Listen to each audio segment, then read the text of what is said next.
That's a 58 centimeter television screen, Sinotech. This gentleman, it's not going to fit, it's not going in.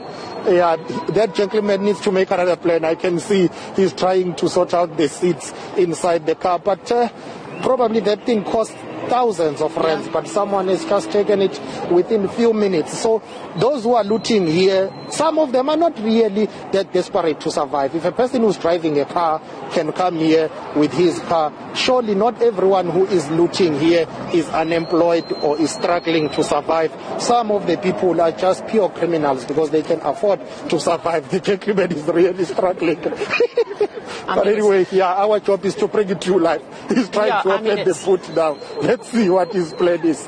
The boot is already full. Wow. I mean, you know what, Sipa, I can understand you laughing because it's so insane what we are seeing, that there are law enforcement people around, but they're just unable to control what is going on.